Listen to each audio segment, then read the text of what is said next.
अब नेक्स्ट देखते हैं कि अगर हम ये डिस्चार्ज प्रेशर जो है, अगर हम इसको चेंज करें तो देखिए डिस्चार्ज प्रेशर को हमने इंक्रीज़ किया है, डिस्चार्ज प्रेशर को इंक्रीज़ किया है। तो इनिशियली जो कंडीशन थी वो तो थी साइकिल की हमारी H1 2 3 एंड 4, ठीक है। तो वर्क इनपुट इसमें कितना था, H2 माइनस H1, ये H2 माइनस H1 आपको यहाँ दिखाई दे रहा है, ये H2 माइनस H1 है, ठीक है। और जो रेफ्रिजरेशन इफेक्ट है वो था H1 माइनस H4, वो रेफ्रिजरेशन इफेक्ट ये था H1 माइनस H4, ये है इनिशियली। अब जब डिस्चार्ज प्रेशर को इंक्रीज़ किया तो ये डिस्चार्ज प्रेशर जो है इस लेवल को आप ऊपर की तरफ लेके जाएंगे, जब ये ऊपर की तरफ शिफ्ट करेंगे तो ये 2.2 डैश पर आ जाएगा। तो अब आप देख सकते हैं कि जो चेंज इन एंथैल्पी हो गई इस प्रोसेस में, कंप्रेशन के प्रोसेस में, वो पहले से इंक्रीज़ हो गई, यानी वर्क इनपुट हमारा इंक्रीज़ हो गया। और अगर हम इसका रेफ्रिजरेशन इफेक्ट देखें तो आप देखिए पहले रेफ्रिजरेशन इफेक्ट यहाँ तक था, H1 से H4 तक इस लाइन की लेंथ था। अब क्या हो गया, ये डिक्रीज होकर H1 माइनस H4 डैश हो गया, ठीक है। क्योंकि 2 डैश से जब आप कूलिंग करेंगे, यानी 2 डैश पर जब हीट रिजेक्ट होगी, कंडेंसेशन होगी, तो ये जब 3 पॉइंट सैचुरेटेड लिक्विड पॉइंट था तो 3 डैश भी सैचुरेटेड लिक्विड होना चाहिए, तभी तो हम कंपेयर कर सकते हैं। तो ये वैल्यू हम देख रहे हैं कि H3 डैश की वैल्यू लेफ्ट में शिफ्ट हो गई, ठीक। तो इसका मतलब हमारा रेफ्रिजरेशन इफेक्ट डिक्रीज हो गया। तो इस केस में भी, सेकंड केस में भी अगर हम डिस्चार्ज प्रेशर को इंक्रीज करते हैं तो क्या होता है कि रेफ्रिजरेशन इफेक्ट हमारा डिक्रीज हो जाता है और वर्क इनपुट इंक्रीज हो जाता है। इसका मतलब COP की वैल्यू इस केस में भी डिक्रीज हो जाती है, ठीक है। अब आप ये कह सकते हैं कि भाई इसको हमने, इवेपोरेटर प्रेशर को तो हमने डिक्रीज किया है और डिस्चार्ज प्रेशर या कंडेंसर प्रेशर को हमने इंक्रीज किया, ऐसा क्यों? देखिए ये जो प्रेशर है इवेपोरेटर का, ये लो प्रेशर साइड पर है। तो लो प्रेशर साइड का क्या मतलब है कि जब प्रेशर कम होगा तो सैचुरेशन टेम्परेचर भी कम होगा, ठीक है। यानी सैचुरेशन टेम्परेचर कम होगा मतलब कम टेम्परेचर पर हीट एब्जॉर्ब होगी। देखिए जब कम टेम्परेचर पर हीट एब्जॉर्ब होगी तभी तो हमें रेफ्रिजरेशन इफेक्ट मिलेगा। आपके फ्रिज के अंदर टेम्परेचर क्या होना चाहिए, कम टेम्परेचर होना चाहिए, लो टेम्परेचर पर हीट एब्जॉर्ब होनी चाहिए, ये हमारी रिक्वायरमेंट है। तो इसलिए इसको तो डिक्रीज करना हम इस हमारे लिए डिजायरेबल क्या होगा, to reduce the evaporator pressure.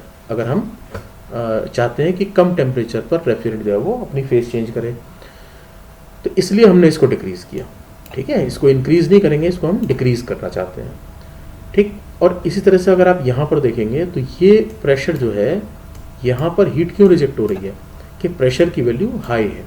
जब प्रेशर हाई है तो सैचुरेशन टेम्परेचर भी हाई है, ठीक है। तो वो सैचुरेशन टेम्परेचर किसका है, कंडेंसर का है, कंडेंसर में जो रेफ्रिजरेंट है उसका है। जब वो रेफ्रिजरेशन टेम्परेचर या फेस चेंज टेम्परेचर या सैचुरेशन टेम्परेचर ज़्यादा होगा तभी तो इससे हीट रिजेक्ट होगी। भाई ये हीट कहाँ रिजेक्ट होगी, ये रिजेक्ट होगी हीट एनवायरनमेंट में। तो रेफ्रिजरेंट का टेम्परेचर यहाँ पर कंडेंसर में एनवायरनमेंट टेम्परेचर से ज़्यादा होना चाहिए, ठीक है। एनवायरनमेंट टेम्परेचर से ज़्यादा होना चाहिए मतलब उसका जो सैचुरेशन टेम्परेचर है इस प्रेशर पर, इस डिस्चार्ज प्रेशर पर जो सैचुरेशन टेम्परेचर है वो हायर होना चाहिए, तभी तो फेस चेंज होगी इसकी, ठीक है।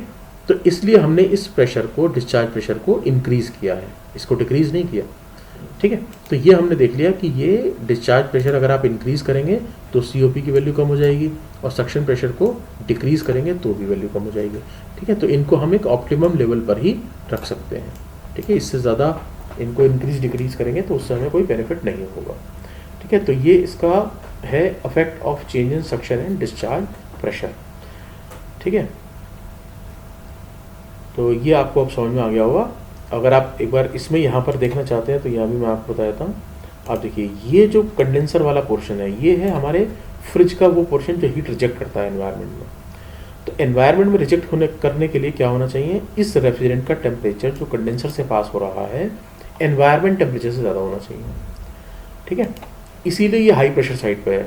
जब ये हाई प्रेशर साइड पर होगा तो हाई प्रेशर के कॉरस्पॉन्डिंग जो सैचुरेशन टेम्परेचर होगा वो भी हाई होगा, और यही हम चाहते हैं कि एनवायरनमेंट टेम्परेचर से ज़्यादा टेम्परेचर होना चाहिए, ठीक है। तो इसलिए इसको हाई प्रेशर साइड पर रखा गया है। और यहाँ देखिए इवेपोरेटर को हमने कहा लो प्रेशर साइड पर है, क्यों?